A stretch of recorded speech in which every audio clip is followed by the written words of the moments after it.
Okay, good evening, everyone. I'd like to call the Township of Wainfleet regular council meeting of April 8th, 2025 to order. This time I'll ask everyone that can, please stand for the national anthem.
We would like to begin this meeting by acknowledging the land on which we gather is the traditional territory of the Anishinaabe and the Haudenosaunee peoples, acknowledging the One Bowl and Spoon Treaty. Are there any disclosures of pecuniary interest? Seeing none? Okay. Please note that these meeting proceedings are being broadcast live, recorded, and made available through the Township website and youtube.com. I would like to provide you with an important update regarding property tax bills. There is a high likelihood of a postal strike taking place at the end of May, which could impact mail services, including the delivery of property tax bills that are historically sent in June. Staff are making every effort to ensure that all residents receive their bills and are therefore aiming to mail them by May 9th. If you do not receive your bill, please contact the Township and a copy of your tax bill will be provided. The first installment is due on July 31st, followed by the second installment on October 1st. As a reminder, the Township offers two pre-authorized payment plans, one based on the installment due dates and the other over 10 monthly payments. To enroll in a pre-authorized payment plan, please contact the Township or visit our website. The goal is to minimize any inconvenience this situation may cause and to keep you informed for every step of the way. Your continued support and patience as the Township works through these postal service challenges is appreciated. Our next regular meeting of council is Tuesday, April 29th at 6:30 p.m. The annual drainage open house is this Thursday, April 10th at 7 p.m. here in the council chambers. Are there any announcements or remarks from members of council? Seeing none? Okay, we're going to move into the adoption of previous council minutes. So I have a motion that the minutes of the regular meeting of council held March 18th, 2025 be adopted as circulated. Can I have a mover and a seconder? Councilor Anderson, Councilor Gilmore. Any discussion? Seeing none, we'll call the question. All in favor? Opposed? And that is carried. Okay, we're going to move into the public meeting. Zoning bylaw amendment file number P01-2025W, the Willow Creek Estates. In accordance with the Planning Act, a public meeting is held for applicants to present information regarding the proposed applications to the public and council. Council will also receive comments from the public. Staff will not make a recommendation and council will not make a decision on the proposed applications at this evening's public meeting. A planning report will be brought forward by staff and considered by council at a later date. As a member of the public, you are welcome to request to be notified of any future meetings respecting the proposed application. Please provide your contact information on the sign-in sheet located at the back of council chambers. Please be advised that the sign-in information will form part of the public record for this application. I will now ask the planner to provide details on the purpose of the proposed application and any written comments received. Thank you, through you, Mr. Mayor. So the subject lands are located on the west side of Side Road 20 between Feeder Road West and Abbey Road and are approximately 4.562 hectares in size. The lands are currently vacant but have historically been farmed, and the surrounding land uses include residential and agricultural. The subject lands are located within the hamlet of Wainfleet, and as such are designated as rural settlement in the Niagara Official Plan, village residential in the Township Official Plan, and zoned residential hamlet with a holding provision under the Township zoning bylaw. The draft plan of condominium application proposes to establish 9 units for single detached dwellings, 1 block for a private road, and 1 block for stormwater management and amenity space. A number of studies and documents were submitted in support of the application, including an archaeological assessment, hydrogeological assessment, flood hazard assessment, functional servicing and stormwater management report, as well as a planning justification report. These studies are currently undergoing technical review and will be addressed through a future staff report. In terms of consultation on this application, so a notice of complete application and public meeting was mailed to all landowners within 120 meters of the subject lands on March 7th, and a public notice sign was posted on the property. The notice, along with the submitted studies, were also posted on the township's website. The application was circulated to external agencies as well as township departments for review and comment, and to date, the following written comments have been received. Enbridge noted no objection to the proposed application, but did indicate that they reserve the right to amend or remove development conditions. Hydro One noted no comments or concerns at this time. The Niagara Peninsula Conservation Authority noted no objection, but did request conditions of approval with respect to the outlet for the proposed stormwater design. Niagara Region noted no objection, subject to several conditions of draft approval regarding implementation of the recommendations from the hydrogeological study and advisory clauses for the gas well and archaeological resources, as well as requirements for the commencement of waste collection. The Township's Building Department noted some requirements for future building permits, that fire access routes are to meet the provisions of the Ontario Building Code and to the satisfaction of the fire department, and also requiring that the recommendations of the hydrogeological study be implemented. The Township Bylaw Department did note some concerns with respect to possibility for parking for the proposed development overflowing onto Side Road 20. The Township Drainage Department noted that the lands are assessed to the CSW drain and that any parcel boundary changes needed to be captured under Section 65 apportionment agreements. Additionally, it was noted that a legal drainage outlet is required for that stormwater design, and it was recommended that Section 4 of the Drainage Act be utilized to create a new municipal drain. So those are the comments received to date. Thank you. So, does the applicant wish to provide any comments regarding their application?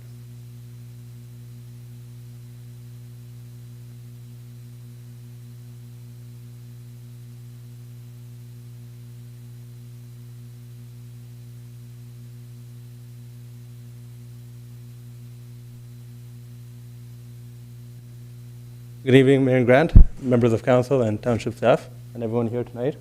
Thank you for giving me the opportunity to speak here tonight. I'm here, my name is Mohit Gupta, and I'm here to represent the Side Road 20 project. This is a small subdivision of just 9 single detached homes on large 1-acre lots. We believe that these high quality but attainable housing will be ideal for young families and seniors looking for a change. And we believe that with the new school being walking distance to it, and with the local amenities, we see this being a great fit for the local area. This development is in line with the official plan and supports the local infrastructure and services. It provides much needed housing options in a balanced and responsible way. Thank you again for your time and consideration, and if you have any questions, I'll be happy to answer. Thank you. Does any member of council have any comments regarding the proposed application? Seeing none. Is there anyone in the gallery that wishes to provide comment on the proposed applications? Step forward. Just please state your full name and address for the record. Tim Bazar. Good evening. I heard something about drainage. It was a little hard to hear, but... Can you just speak into the mic? Oh, sure. I heard something mentioned about drainage, I apologize. They didn't hear your address as well. Oh, sorry, 32078 Side Road 20. Got it. I heard some mention about drainage. One of my concerns, my property backs onto that lot. Is there going to be some sort of drainage between our properties, the new property and my existing, some sort of drainage so that my yard doesn't flood out in the future? And is there going to be some sort of a fence line or something? Because I'm concerned with all the garbage, prevailing winds come from that direction. And I don't want to have to be picking up all the garbage from construction, future. I understand your questions, but at this time, it's not a question period. It's just to provide comments. So if you want to address it in the terms of, I would like to see, a drainage be looked at, or a fence, being looked at, right? Because at this point, it's just a public meeting where we can't actually go back and forth with answering questions. We're only supposed to receive the comments. So yeah, if you just want to word it instead of a question, just Okay. so that way we put it on record, that's all. Okay, that's fine. That was my concern, yeah. Is there something in the works for that? And just briefly, there is requirements, as mentioned, for the Drainage Act, so there will be some requirements that we will fulfill later on, right? Unfortunately, Mark Jemison, our drainage superintendent, is not present with us tonight, so he's our specialist when it comes to drainage, but it will definitely be addressed, and it has to meet all the criteria, must, meet all the floodplain mapping, all that kind of stuff before it can be approved, so. Okay, all right, thank you. Yeah, you're very welcome. Any other members? Just once again, when you reach the pulpit, can you just please give your full name and address, please? Yes, Imran Chaudhry, 22181 Abbey Road, Wainfleet. Couple of comments I wanted to make. We own the property adjacent to it, the farm right behind it. You can see it on the picture right there. So I had mentioned, I had heard that there was comments, that there was no comments given as far as the, when the application was done, but when the review, we have now received, sorry, we had received some, that there was, application had given in, and we had filled in our concerns for this new development coming in, and none of that has been, talked about at all. Like, we're very close to, there's a farm right there, there's animals, there's livestock, like literally 10 feet away from that place. How is that gonna affect us? And there was a big write-up that we had talked to the township, and we had sent to the township. So that should be addressed before this, before any of this is moved forward. We've got a large farm just on the next concession that has, that has livestock that needs to be addressed. Nobody approached me on any of this at all. So this is a very big concern. I've been talking to the tenant that lives on that farm, and that's why we're here at this meeting. So I would like to see this reviewed, please, before this moves forward. Thank you. Of course, thank you. Any other members or residents wish to speak? Yep, please come forward. Excuse me. Good evening. Excuse me, get my voice back here. My name is Dave Masadi. I live at 32068 Side Road 20. I just got a few words written down to try to be a little more concise and sensitive of everybody's time here tonight.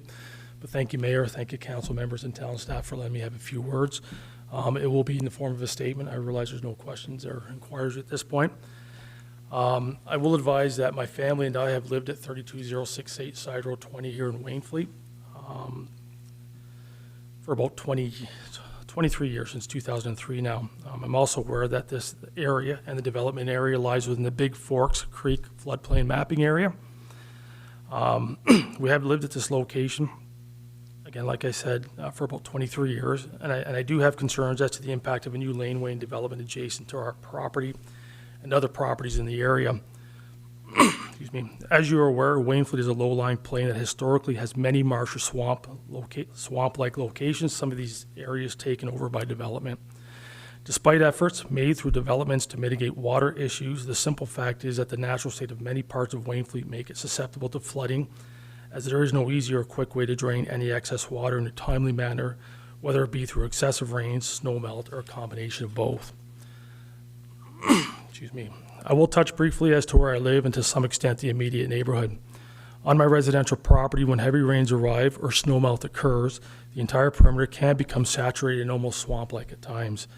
The water remains for days at a time. In extreme circumstances, heavy rains in the spring combined with snow melt, certain areas of my property will remain saturated with pooled water from March until May in some years. This spring, it hasn't been a bad spring, but in previous years, it has been significant at times. And just reflecting somebody else's comments on the drainage issues there. I'm also anecdotally aware that neighbors on my street have also had concerns about excessive water in the ground and drainage issues. All this despite that on the immediate east side of Side Road 20, obviously there's a large ditch, and I think we probably refer to it in this environment as a drain. If I'm using that incorrectly, forgive me. But it's a large, deep rural ditch in essence on the east side of Highway 20. This captures excessive water, and I know that, but this ditch, for example, easily fills up with water during excessive rains or snow melt. And while dissipating waters quite often does so at a slower rate, and sometimes take days, if not longer, to do so. Indicative, again, obviously, of just the nature of Wainfleet and what it is when it comes to drainage. Also, to the immediate east of this ditch are the Wainfleet soccer fields. There has been occasions during summer soccer seasons that the field have been too wet for people to have their games on. Games have been canceled outright. Although I do acknowledge that last year or the year before, there was work done on the soccer fields to improve the drainage issue.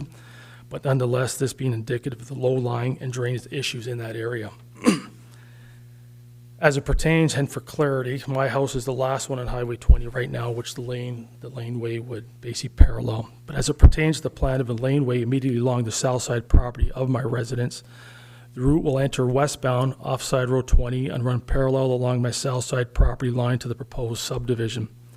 I have concern with the additional urban imprint of roadways, driveways, residences, and outstructures in that area that increase water runoff as there is less open land to absorb excess water. Excessive waters, if not flooding, is a very real threat in the area that I and we live in that is located, again, like mentioned earlier, within the Big Forks Creek floodplain area. Without proper management and control over road and land development infrastructure such as proposed, there will remain real concerns as to water drainage issue. Getting specific to my own property, I do have concerns as to the impact of a new laneway along the south side of my property. Should a laneway be put in place as proposed, it would be within a few feet of my property line given the current allowance for such a laneway. My septic system, sump pump outlet, and various trees lie adjacent to this property line. A few years back, the previous property owner of this new proposed development installed a culvert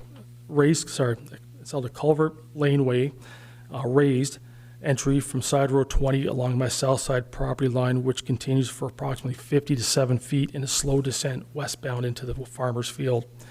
Since then, in the adjacent area along my property, water remains pooled longer and takes longer to drain than ever before when precipitation is received. Acknowledging that there has been studies of the proposed development area that leads us here today, there are real issues.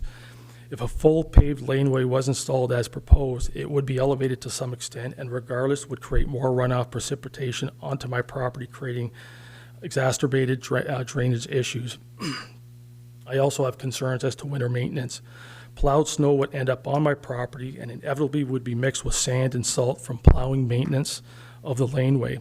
This would be magnified with the prevailing southwesterly winds over an open farmer field, farmers towards the laneway. As we know, just south of that location is the wide open farmer's field. If such a laneway was to be put in, a fulsome proper drainage ditch would have to be put adjacent to my property for better drainage. For clarity, I mean a drainage ditch between my property and the laneway. And this drainage consideration would be true for the entire proposed development. Again, that's already mentioned by another gentleman here.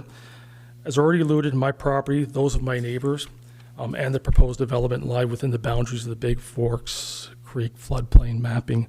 I will just add one more thing. I know it was mentioned earlier that letters were sent out to all residents within 120 meters of the development, and a sign was posted.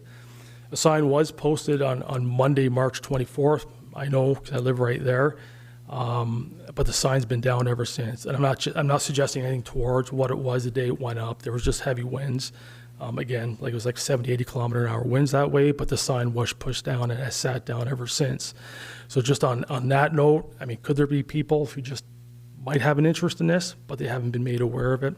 There could be, but that's just brought to your attention for your awareness. That's it for me. I won't go down any other concerns I have about potential construction in the future. But I am open to any questions or comments if anybody has anything. Thank you. At this time, I'll just ask if there are any other members of the public that wish to speak. Thank you. Yep. Come forward.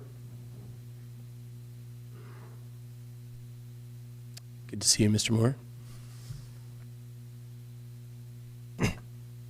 Brad Moore, 32076 Side Road 20. Just for the record, wanted to have the same concerns as my neighbors with the drainage. My backyard floods heavily, which we had a plan to address this spring or after the spring once all the water was gone. Now we're concerned to do anything because construction may create new issues, so we don't want to just keep throwing money at it, number one. Number two, again, as was mentioned, the working cattle farm there. I was told that the minimum setback distances didn't matter because that land was stamped as agricultural, and non-agricultural. I just have some concerns with that. If there's a concern that manure runoff and whatever is present, what does it matter what the land was designated as? If there's a health concern, there's a health concern. So that's just one other concern I want on the record. That's it. Thanks. Thank you, Mr. Moore. Any other members of the public wish to speak? Okay, seeing none. So I'll thank everyone for their comments and expressing all their concerns. And at this time, sorry, I apologize. I didn't see you there. Good evening, members. My name is Harjeet Pandey. I'm the local resident living here in Wainfleet from last 6-7 years. Moved from Mississauga, lived there for 24 years. And we lived in new subdivision, 50927 Mammy Court. That's totally, subdivision is brand new, built by the Mr. Mammy. He's also lived on the same street. And we have no issue with the new proposal. I'm proposing this support. I'm here for the support. Thank you. Thank you very much. Okay, I'll call it again. Once again, is there any other members of the public that wish to speak? Okay, seeing none, then I will once again thank everyone for expressing their concerns and providing comment. And at this time, there are no further comments, so I will now ask the planner to provide next steps. So a planning report regarding a complete review of the application will be brought forward for council's consideration at a later date. If anyone wishes to be notified of future meetings or staff reports regarding this application, they can provide their contact information on the sign-in sheet at the back of the room. I do have some notes regarding appeal rights under the Planning Act. So third-party appeals are no longer permitted for plan of subdivision and condominium applications. If a person or public body would otherwise have the ability to appeal the decision of the township, but does not make oral submissions at a public meeting or make written submission to the township regarding the application before the township gives or refuses to give approval to the application, the person or public body is not entitled to appeal the decision to the Ontario Land Tribunal and may not be added as a party to the hearing before the tribunal unless, in the opinion of the tribunal, there are reasonable grounds to do so. Thank you. So that concludes the public meeting for the proposed draft plan of condominium. If you wish to be notified of the decision of council regarding the proposed application, you must make a written request to the clerk of the township. Thank you. Moving on to delegations, we have no delegations this evening. Yeah, that's fine. Light clear.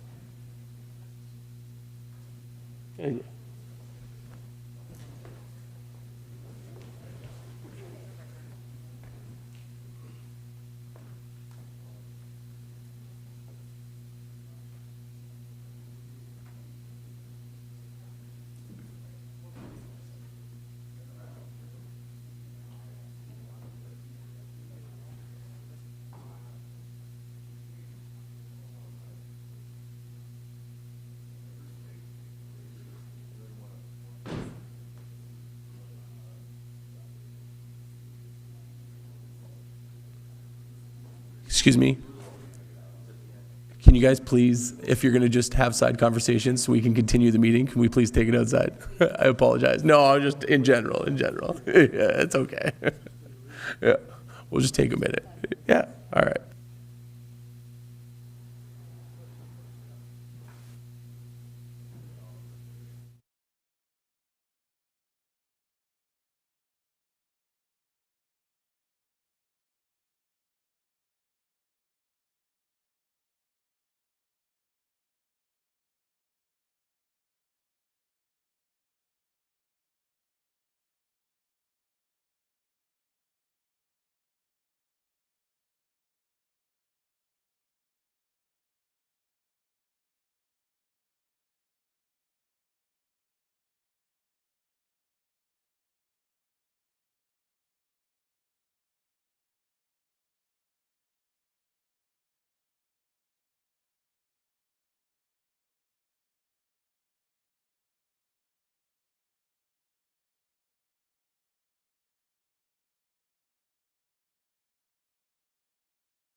We have, on our consent agenda, we have 2 items on the consent agenda this evening. Those items are ASR 008 2025 respecting the 2025 property tax rates, and the memorandum respecting the Northeast Consolidated Drains number 2 and number 4 Court of Revision minutes and bylaw. Are there any items that council wishes to be removed from the consent agenda for discussion?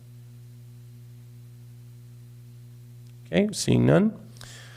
So then I have a motion that the following items be received and that the recommendations contained therein be approved and acted upon. ASR 008 2025 respecting the 2025 property tax rates, and the memorandum respecting Northeast Consolidated Drains number 2 and 4 Court of Revision minutes and bylaw. Can I have a mover and a seconder? Councillor Gilmore, Councillor Anderson. Any discussion? Seeing none? So then I will call the question. All in favor? Opposed? And that is carried. Thank you. Okay, moving on to staff reports and recommendations. Planning staff reports, PSR 2 2025, respecting the zoning bylaw amendment file number Z01 2025W, Randy and Wendy Charlton, 11031 Lakeshore Road. Ms. Ivins, could you please provide a brief overview of your report? Thank you, through you, Mr. Mayor.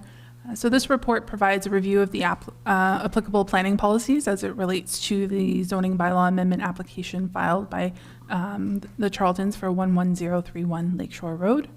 The application proposes a site-specific residential lakeshore C10-47 zone to permit the construction of a new single-detached dwelling and detached garage.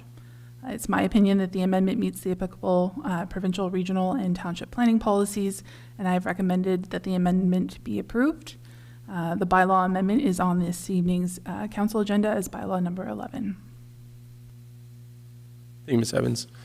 So I have a motion that planning staff report PSR 2 2025 be received, and that zoning bylaw amendment application Z01 2025W for the lands known municipally as 11031 Lakeshore Road be approved for the reasons outlined in this report, and that the application be deemed to be consistent with the provincial planning statement 2024 and conform to the Niagara official plan and the Township of Wainfleet official plan. and that the mayor and the clerk be authorized to enter into a development agreement to ensure the implementation of the landscape restoration plan for the buffer adjacent to the existing shore wall, and that the zoning bylaw amendment attached as Appendix C be adopted. Can I have a mover and seconder? Councillor Anderson and Councillor Gilmore. Any discussion? Okay, seeing none, so I'll call the question. All in favor? Opposed? And that is carried. Okay, moving into Public Works staff reports, PWSR 7/2025, respecting the Memorandum of Understanding for the delivery of programs by the Niagara Peninsula Conservation Authority. Mr. Nan, can you please provide a brief overview of your report? Good evening, Your Worship and members of council. As mentioned, this is regarding a memorandum of understanding with the MPCA, which was deferred from the March 18th council meeting. In 2021, the township approved a letter of support to apply for a grant under the 2 Billion Trees program. The township has worked collaboratively with the NPCA in planting 652 potted trees and shrubs on 2 of our properties, namely the east end of the sports complex and the Elkwood Cemetery. This project was performed through an individual agreement, and a formal agreement was being developed to outline a format to continue that type of service, as well as other non-monetary services the NPCA offers. The services from the NPCA will only be utilized at the township's request and approval. This agreement is a non-obligatory agreement, but it sets out an understanding of procedures and roles when a service is requested by the township or the NPCA, if required in the future. In the absence of a signed agreement, if the township wishes to proceed with services in the future, a formal agreement will be needed to be created for each service. I'm available for questions at this time. Thank you, Mr. Nan. So I have a motion that Public Works Staff Report, PWSR 7/2025, respecting Memorandum of Understanding for the delivery of programs by the NPCA in the township be received, and that the council enter into a memorandum of understanding with the Niagara Peninsula Conservation Authority for services offered within the agreement. I have a mover and seconder. Councillor Anderson, Councillor Gilmore. Any discussion? Councillor Anderson, go ahead. Thank you, Mayor. Through you, Mayor. So, Richard, the agreement of services is in this definition of MOU identifying non-mandatory roles of the NPCA, or does it include the mandatory that were legislated provincially? Through your worship, it includes everything, non-monetary as well. But again, it's non-obligatory, and this we can utilize it if need be, and only at the township's request. But it saves time going through individual agreements every time we're requesting a service or et cetera. If I might continue through you, Mayor. So have we received, or you're probably aware of their fee structure? Because I think their mandatory fee structures were frozen under the new provincial act. So the fees that we would be paying are not going forward forever static. Like they're probably a yearly revision of those fees, correct? That is correct. I mean, the final details as far as the monetary value, if it's something that we're going to be requesting, will be dealt with. It's just we won't have to go through an entire negotiation of agreements, et cetera. It'll just be a matter of, okay, let's quote this and let's see how we can get this moving quicker. I might continue through you, Mayor. So in the one article, I just lost the page here. One article, it's titled, I think it's C under section category 2. I think it's land securement. And it starts off by saying a cost sharing in securement of land. I lost that indicator.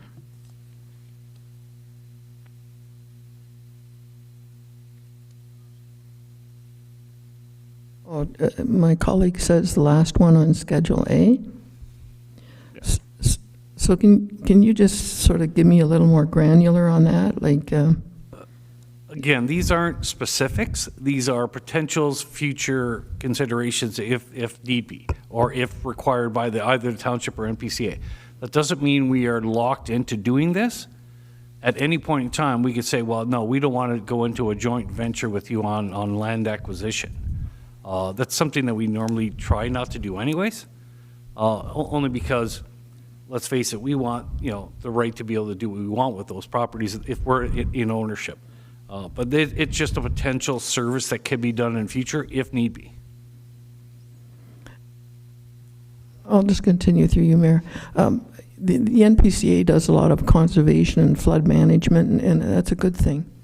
But I think they're sort of driven by the philosophy of the federal government's 30-30, so they want to conserve or put conservation attachments onto 30% of land by 2030.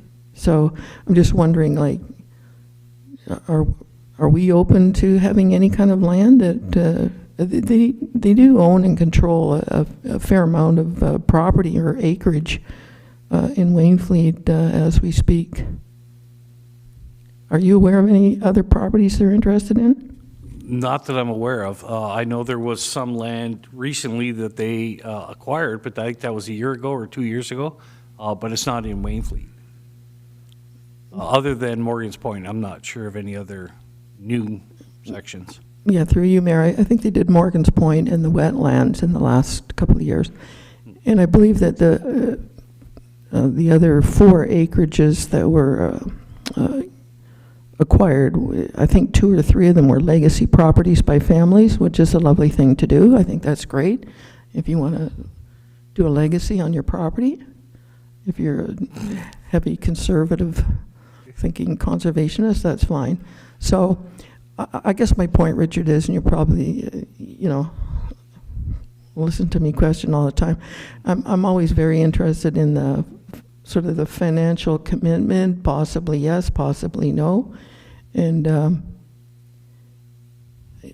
I'm always a little leery over the phraseology of cost sharing. Like if we do something, is that a 50-50 or a 25-50, or are you aware of any of that amounts of money? Currently, no. The only one we were I was involved in was the trees that we did last year, and that was because of the grant. I mean, it was very minimal costing. It wasn't a shared, it was shared. There was some input by the NPCA as well as ourselves, but the grant took the brunt of that entire program. And the NPCA costs were absorbed through the grant, not by the township. I'll just continue. I think I'm getting close to the end of my thought process. I believe that the qualifiers are such that you have to have a reasonable amount of acreage and a certain number of trees before I believe you can qualify through the NPCA back into the federal grant. Is that correct? That is correct. There is qualifiers as part of the grant program. It's like every federal grant. They do put stipulations. And yes, there are criteria that has to be met in order to even qualify or even to partake in the program. And that is controlled. That will be done through the process through Niagara Peninsula Conservation Authority. They will be administering that whole program through the grant program. And just 2 more, one comment and one question. The trees that we're giving away at choice by residents, a couple of trees, are those self-funded, or was that a combination of funding with the NPCA?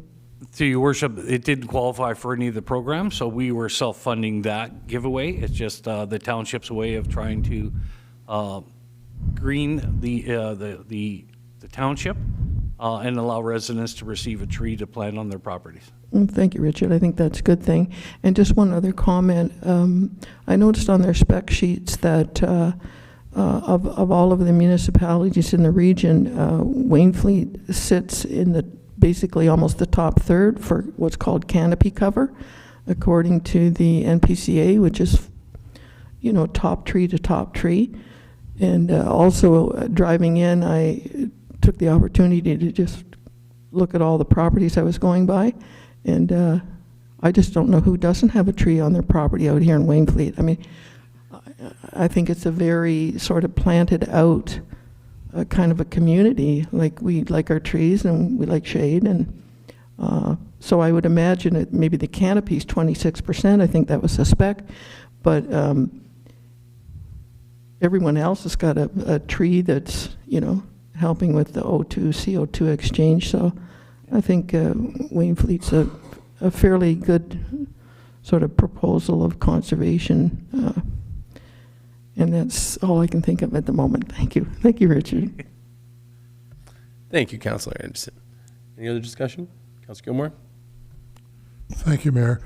And thanks to, well, there's only one colleague, but I assume this was pulled because I wasn't at the last meeting, understanding my relationship with the MPCA. I'll leave it at that. However, I'm okay with this as long as we're driving the bus, which it sounds like we are, and we're actually, as far as the drainage committee, we're actually starting to engage them a bit in preparation for the work on the Big Fork. So I'm certainly open to working with them. I just wish and hope they stay in their lane a little bit more now that they've got a little further direction from the province. And but this is fine as long as it's totally not binding on us. I'm quite all right with it. Thank you. Okay, if there's no other further discussion, I will call the question. So, all in favor? Opposed? That is carried. Okay, we're going to move into PWSR 10/2025, respecting the recreational trapping on township properties. Mr. Nan, can you please provide a brief overview of your report? Yes, sorry, Your Worship, okay. Take your time. We're back to paper. Yes, sorry, Your Worship and members of council. The second report refers to recreational trapping on township properties. Staff have received a couple of inquiries regarding recreational trapping within the township's right-of-way, especially along the feeder canal. Staff felt that a process should be implemented to monitor recreational trapping and to ensure trapping is performed in a legal manner within the township's right-of-way and properties.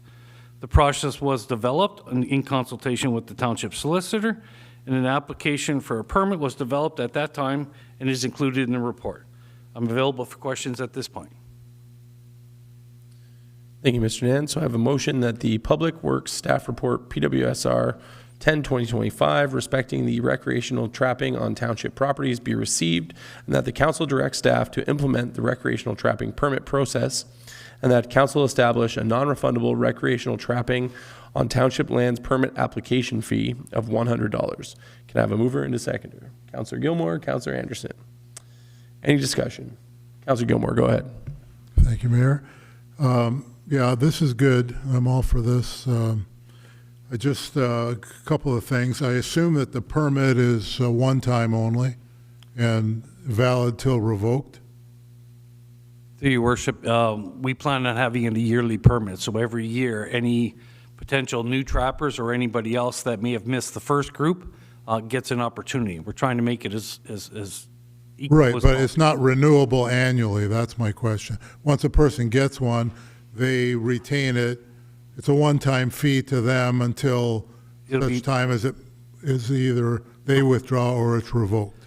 We were planning on doing it yearly. Yeah, I don't think that's good because, first of all, most of them won't even recoup their $100. When you talk about recreational trapping, this is, in this current climate, this is the ultimate definition of recreation. The value of anything they're going to reap is, it would take probably 50 muskrats to get their $100 back before they even travel 1 minute from their house. So I'm okay with the $100 one time, but not annually. And the other thing would be that just like every other, well, not every other, but most other hunting species that you can hunt, you have to report annually. And we should require that one or two or the three people, they have to report anyway, and that we get copied in on the report. so that A, we know that an applicant's actually doing something, and B, we have some idea of how we're making out dealing with the nuisance animals. But yeah, I'm okay except for the $100 fee should just be one time. You're not gonna, first of all, you're only gonna get less than a handful because nobody's really doing it. But anybody that is purely doing it because they like doing it. They're not gonna make a nickel, but they're helping us with, drainage problems and lots of other things. So those are my comments. I guess if I want to change it, I have to make an amendment. So I'll do that, I guess. I mean, actually, before I do that, if there's any other comments about what I said, I'd be happy to hear them. Councillor Anderson, go ahead. It's not so much, thank you, Mayor, what my colleague said. As I understand it, if we have a problem on a municipal drain, they're not going to be trapping there now or in the future. And I'm sure the people that live near me are well aware that we have a beaver problem in the Eagle Marsh drain fairly frequently. So most of the landowners there keep an eye on that because it floods very quickly and then it super floods into Port Colborne. But that's all I have. Thank you. I have one question. So as we spoke today during pre-council, we discussed the zones. If, given the circumstances, say we only have one trapper that chooses to embark on this, I know we mentioned about, capping it at 3 zones. Well, if there's only one applicant, are you just going to allow that applicant to trap the entire township property? Through your worship, yes, it's actually in the application process that if there's only one trapper, we could offer additional zones. And similarly, if there's a landowner or something that's having an issue close to township property that may affect township property, we can negotiate on an individual scale. But the plan was to divvy it up as best we could for those that may be interested. But if nobody's interested except for maybe one, then we could offer them the additional zones as well. Perfect. And then my next question would be in regards to, say somebody presents the application like Councillor Gilmore mentioned, but they aren't actually trapping. So are we going to revoke that and then allow another applicant to take over that zone if that other trapper, for instance, is not doing anything? This is the reason why we were hoping to do this on an annual basis so we can monitor. They're obligated to present us with a copy of the report because it's our property. If they were on a private property, they're obligated to make sure that that's reported. But part of this process is that we will receive a copy of the report to make sure their insurance and all the rest of it is done through that process.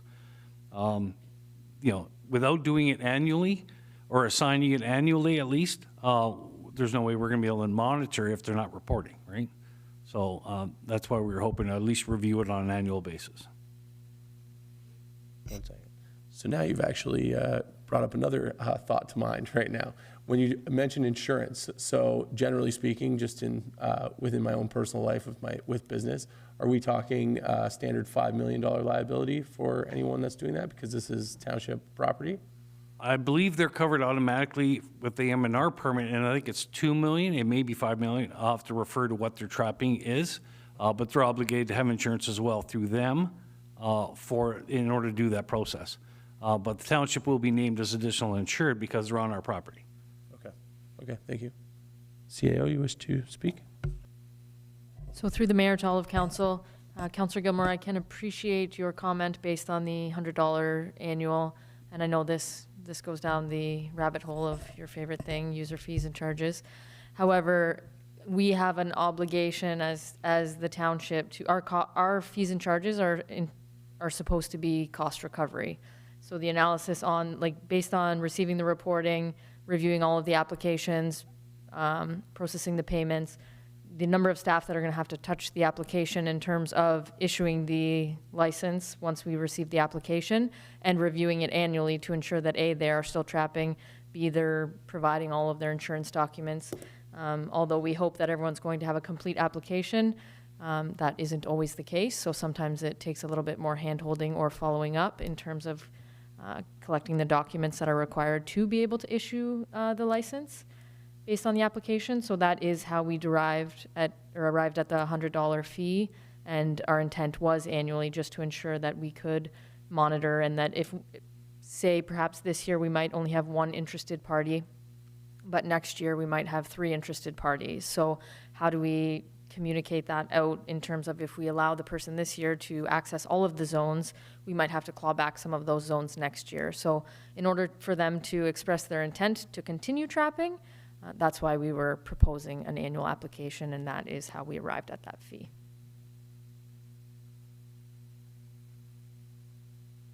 Councillor Gilmore, any thoughts? Well, I guess I understand where you're coming from. I just don't want to deter anybody, because, as I said, they're only doing this for recreation, nothing else. And we're also deriving a benefit from. So I guess I could live with, we can always revisit this. So let's let it run its course for a year. I think we're basically past the season generally for this year anyway. So we've got all summer and to see who comes to the table. And then we can revisit the other, I guess. The only thing you need to add specifically is the requirement for reporting. Because it's not, I don't read it here, but they have to do it anyway as part of the thing. They do, I believe, have $5 million, any person that's registered as a trapper, and you get that with, if you're a member of, what's it called, the gun, there's a gun club that, it's not the NRA, but anyway, you get automatic insurance if you're a hunter. So they get that anyway. So that's easy for them to provide. The additional named insured, that may be a little difficult for them. I don't know. But anyway, let's let it run its course. But I don't want the $100 annual fee to dissuade anybody from doing it, and us not getting the benefit of it. Councillor Anderson, go ahead. This is more a question back to Mallory. If in your first year you pay your $100 fee, and that's the registry and all of the get you on board and in our system, is there a big difference, or would it be the same amount of work if somebody wanted to do this for the second year and the third year and the fourth year? Would it be a lesser fee? Like, could there not be a renewal element to that versus a first-time applicant? So through the mayor to Councillor Anderson, much like any program or application process that the township embarks on, we will review it after the first year and see if it is significantly less time. And this will come back with fees and charges when fees and charges are brought back in order to be able to implement this so that later in the season people could take advantage of it. We brought this as a one-off item, but it will get rolled into the fees and charges bylaw and will be reviewed annually by council. And again, staff will review how much, it's a new program, so we're not sure. We're going based on estimates in terms of the number of people that will go through the review process, what kind of documentation we'll have to collect and record, and then if we require the report to be submitted to us, what do we do in the event that we don't get the report in a timely manner? Some of these things are not cost recovery, like lottery licenses and certain programs that it's stipulated clearly what the responsibilities are of the applicant, but that's not always the case. So sometimes it is more time consuming on staff. But that being said, we're unsure, as it is a new program, so we will evaluate after the first year and potentially a renewal. Maybe we have a proposal in the next fees and charges that the renewal is a lesser cost. Thank you, Mallory. Any other discussion? Okay, seeing none, then I have a motion that the Public Works Staff Report, PWSR, respecting the recreational trapping be received. Oh, I apologize. I forgot to mark my page. So there being no further discussion, I will actually call the question. All in favor? Opposed? And that is carried. Okay, now we're going to move into PWSR 11-2025, respecting the award of tender for culvert replacement, Metler Road culvert, and the Elsie Road culvert. Mr. Nan, can you please provide a brief overview of your report? Thank you, Your Worship, and through you to members of council. This report is respecting the culvert as mentioned on Metler and Elsie Road. It's part of the capital project PW1, large culvert and drain works in the budget. Staff, in collaboration with Spreed Engineering, prepared a tender according to the township's procurement policy, and upon closing, received 6 bids. And the recommendation from the staff, as well as the engineers, are contained within the report. I'm available for questions at this time. Thank you, Mr. Nan. So I have a motion that the report PWSR 11-2025, respecting the award of culvert replacement for Metler Road culvert and Elsie Road culvert tenders be received, and that the manager of operations will engage the services of Anthony's Excavating Central, Inc. to complete the work as outlined in the tender. Can I have a mover and a seconder? Councillor Gilmore, Councillor Anderson, any discussion? Seeing none, I'll call the question. All in favor? Opposed? That is carried. Moving on to PWSR 012-2025, respecting the award of tender for culvert replacement on Putman Road. Mr. Nan, once again, can you please provide a brief overview of your report? Thank you, Your Worship. We're over the hump now, so we're on number 4. This is the second project under the PW1 capital project for culvert replacement. This one is on Putman Road, these are on Putman Road for the Beezer and the Stazer drains. Staff, again, in collaboration with Spreed Engineering, prepared a tender according to the township's procurement policy, and upon closing, we received 7 bids on this one, and the recommendation from staff and engineers are included in the staff report. Thank you, Mr. Nan. So I now have a motion that report PWSR 12-2025, respecting award of culvert replacement for the Putman Road, Beezers and Stazers drain tender be received, and that the manager of operations engage the services of Anthony's Excavating Central, Incorporated, to complete the work as outlined in the tender. Can I have a mover and a seconder? Councillor Anderson, Councillor Gilmore, any discussion? Seeing none, I will call the question. All in favor? Opposed? That is carried. Okay, moving on to PWSR 13-2025, respecting the purchase of the roadside mower. Once again, Mr. Nan, can you please provide a brief overview of your report? Thank you, Your Worship. Again, through members of council. This report is the purchase roadside mower under the capital budget project PW5. Staff researched the vegetation management industry to seek options that will accomplish the township's roadside mowing program, as well as seeking additional usages during the winter season. Staff utilized the canoe procurement group to seek additional savings from the suppliers of roadside mowers. Staff received several quotes for 4-wheel drive tractors, which are modified to accept various mower attachments. Additionally, staff investigated sourcing, including a European-made, purposely built unit specifically designed for roadside mowing. Staff reviewed the current configuration of tractor-mounted units as well as European designs during this process. Staff received several submissions, which are contained in the report, as well as a few photos for council's review, just to show you what the difference is in the makes and models. I'm available for questions at this time. Thank you, Mr. Nan. So I have a motion that the Public Works Staff Report PWSR 13-2025, respecting the purchase of a roadside mower, be received, and that council direct the manager of operations to award the replacement of the roadside mower to Colvoy Equipment for the purchase of the demonstrator model of the Energreen Alpha machine with the addition of the snowplow. Can I have a mover and seconder? Councillor Gilmore, Councillor Anderson. Any discussion? Councillor Anderson, go ahead. Just to you, Richard. So what we're proposing here is the 418 purchase plus 26 for the plow?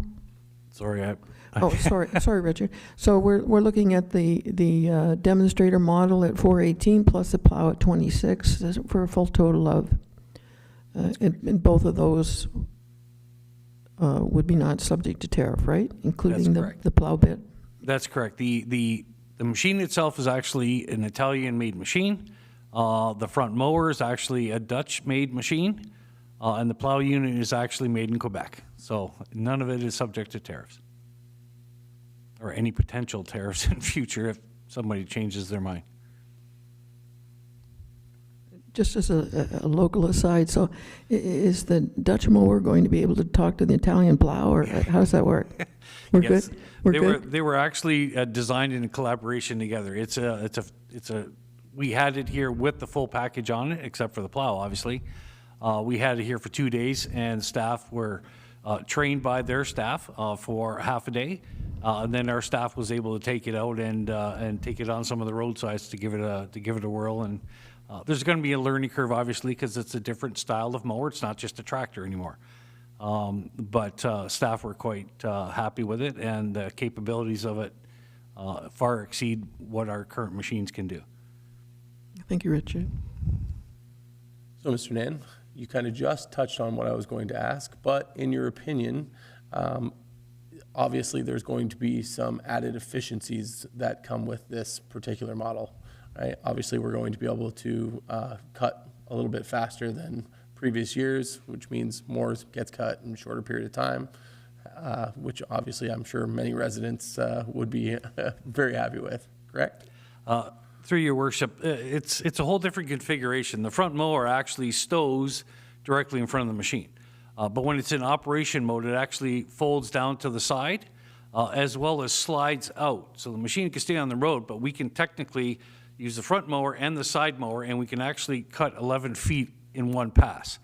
The other additional thing this thing could do is the head on the arm mower actually turns right around, and you actually can mow backwards at the same time. So it's got multi-functions, and it's capable of doing a lot more. And once staff get used to it, I'm pretty sure that we'll be able to accomplish a lot more things from the roadside, because there's a lot of areas that we do from the field side when it's frozen, or in the fall when it's dry. But again, it's limited to weather conditions and field conditions, planting, whatever's in the field. But we can reach 32 feet with this new system, so we don't have to go into the farmers' fields anymore. Fantastic. What was the reach on our old system? 20 feet. Okay, so yeah, and added 12 feet, that's fantastic. All right, any other discussion or comments on it? Councilor Gilmore? I'm just curious what the horsepower and what's the power plant in that thing? It's 120 horsepower. Okay. Yeah, it looks really good. I want to take it for a drive. One thing you would really enjoy, this unit, it's made for user friendly, because you can reach 32 feet. The actual cab turns that you can actually see where you're working, and you can actually drive that way. So it's a lot more user friendly on staff. You're not looking behind you. You're not looking over your shoulder all the time.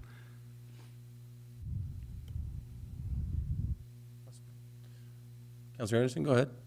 So Richard, just remind me, we're still on the policy of like cutting our side road ditches twice a year, are we? Like that's our... That's correct. Minimum is twice a year, depending on the growing season. Last year, we actually got through almost 3 cuts because it grew so much and it lasted so long. We were still cutting in, I know my personal lawn, I was still cutting in October because it wouldn't stop. It depends on the growing season. If it's a hot summer, it'll slow down in August. But again, the way the seasons have been changing, it's just been a non-growing, like the seasons have just been expanded and grown so much that last year, we almost had to do 3 full cuts. Thank you, Richard. All right, any other discussion? Okay, seeing none, then I will call the question. All in favor? Opposed? That is carried. So, moving on to PWSR 14-2025, respecting the award of tender for the 2025 road rehabilitation. Mr. Nan, can you please provide a brief overview of your report?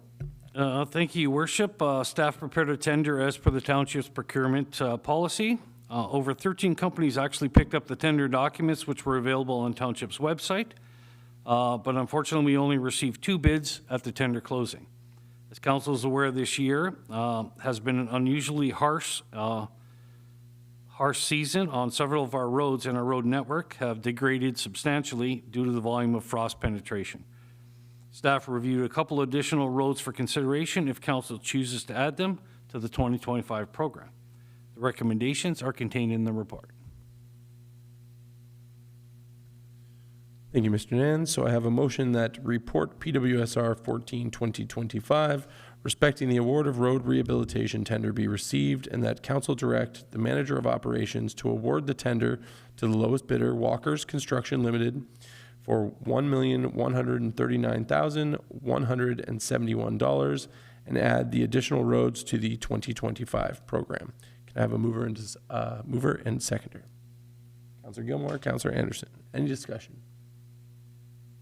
Councillor Gilmore, go ahead. I just have a question about a different road. I mean, is that all right under? Okay. So a couple of, I went down the town line today, and almost, if I had dentures, I would have lost them. Like, is Haldeman fixing that, or? Through your worship, portions of it Haldeman does, portions we do. The portions you were on is part of our work. And, you know, since I was trying to get this big project out the door for some of our road rehab, but we are reviewing weekly, and staff have done their a couple of road patrols now that the frost is out. Yeah. And we're working on a patching contract, and unfortunately, I think the patching contract may come back before council because we only allocate $100,000 for patching for various areas like that. And that may come back to council. Well, I'll tell you right now, it probably will, because some of the estimates were coming in at the quantities are a lot higher than what we were planning on doing. And that may be something that we'll be reviewing in future, but there is a substantial amount of patchwork that needs to be done this year. So the section from Bell Road to the feeder, that's our responsibility? That's where I was. The part of that's a cost sharing. So we'll be working with Haldeman on that one. We have several on the list. We have feeder, we have Burkett, we have intersections that have, literally deteriorated. But again, we're just, the plan was to get the major part of this road work out of the way. As we've been reviewing the rest of the roads based on our road patrols, a lot more seems to be coming forward. Okay, and the other question, and I probably have forgotten, but Lee and Napoleon, they're doing a bunch of work, but did we approve that last year? I thought we approved the engineering, but the residents that I happen to know well seem to think that that's going to be done this year. No. Through your worship, no, we're still in the engineering stages. That's what I thought. Okay. There still has to be public meetings. Council will have an opportunity at the public meeting to review the drawings, similar to what took place on Bellevue. But no, there's no scheduled construction. They may see some equipment there, but some of that may be due to borehole testing, so we can understand what the soil conditions are underneath. But no construction is going to be taking place. This is all planned for future. And again, once the engineers are completed the drawing phase, we're still working with gas company and Hydro and Rogers to figure out exactly where their network is, see if there's going to be any conflicts. Do we have to tweak any of the roads or anything at this point? Mm-hmm. But once they're completed, then we'll schedule a public meeting. And similar to what we did, we'll have boards printed, drawings available, invite all the residents in the area, as well as council, and we'll be able to review those drawings and make recommendations or any changes the council wants to see at that point.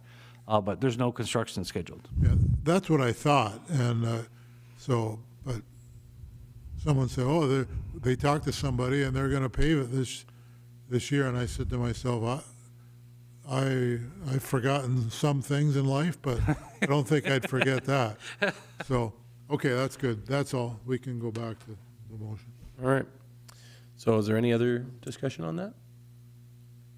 If not, I will call the question. All in favor? Opposed, and that is carried. So moving on to PWSR 15-2025, respecting the purchase of a columbarium. Mr. Nan, can you please provide a brief overview of your report once again? Thank you, Worship, and sorry for keeping you so late. This is my final report for the evening. This is for the purchase of the new columbarium as per Project C2 in the budget package. This is to purchase a 72 niche round columbarium to be placed near the existing columbarium.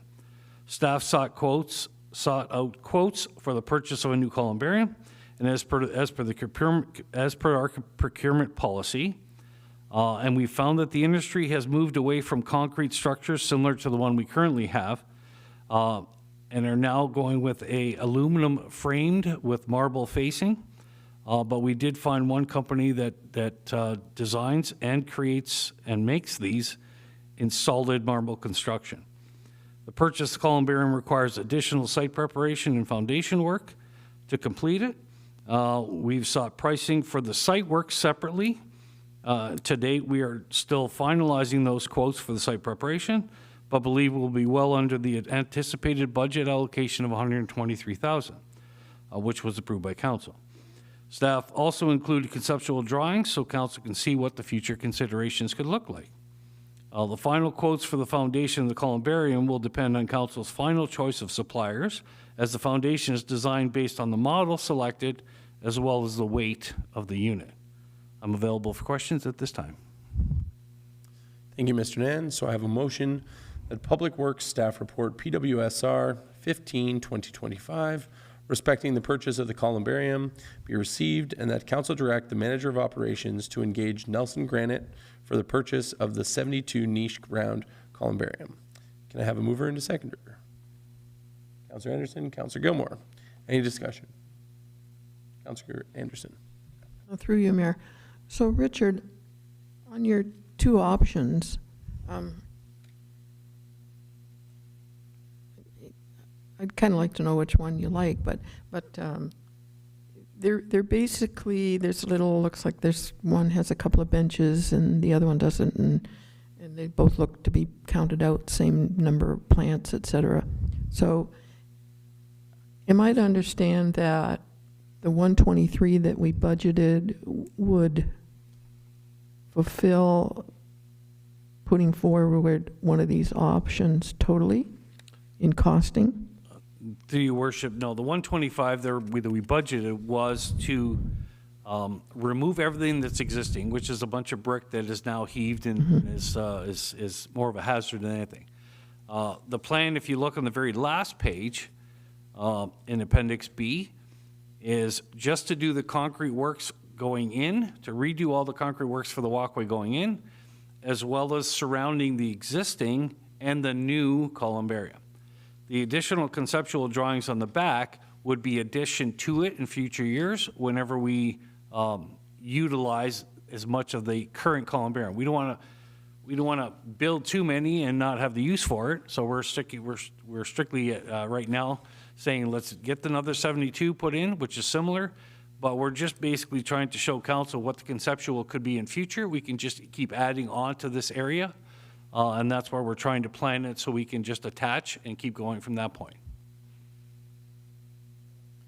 So if I'll continue through you, Mayor. So on the conceptual drawings, the sort of at, I guess you could call them at 2 o'clock and 10 o'clock, those little squares are actually other niches, correct? So that's, if we go with this sort of a concept, it could be years going out that would be to fruition, and we'd kind of look at this, get it done, and other than maintenance, we'd have the idea of years down the road, correct? That's correct. We're just trying to design the entire area up front, looking forwards to the future, and trying not to limit what our capabilities are in future.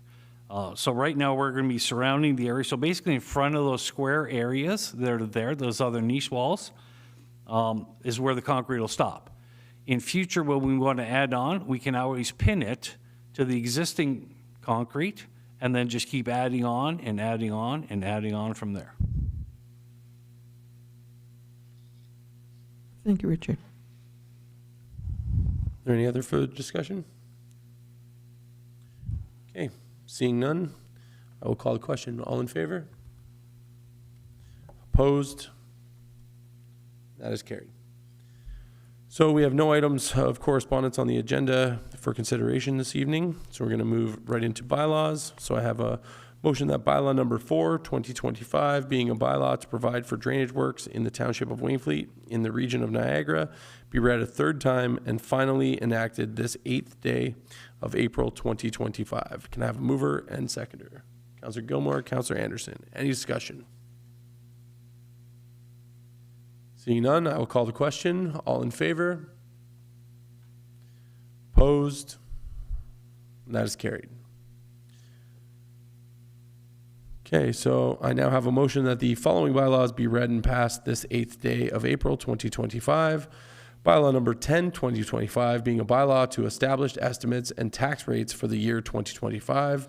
And bylaw number 11, 2025, being a bylaw pursuant to the provisions of Section 34 of the Planning Act RSO 1990 to amend zoning bylaw number 34, 2014 of the Corporation of the Township of Wainfleet with respect to those lands forming Concession 1, Part Lot 10 in the Township of Wainfleet and known municipally as 11031 Lakeshore Road. Can I have a mover and seconder? Councillor Anderson, Councillor Gilmore. Any discussion? Seeing none, I'll call the question once again. All in favor? Opposed? That is carried. Okay, are there any notices of motion this evening? Seeing none, we have no items for closed session this evening. So we're going to move into the bylaw to confirm the proceedings. So I have a motion that bylaw number 12, 2025, being a bylaw to adopt, ratify, and confirm the actions of the council at its regular meeting of council held April 8th, 2025, be read and passed this 8th day of April 2025. Can I have a mover and seconder? Councillor Anderson and Councillor Gilmore. Any discussion? Seeing none, I will call the question. All in favor? Opposed? And that is carried. So there being no further business, the meeting is now adjourned.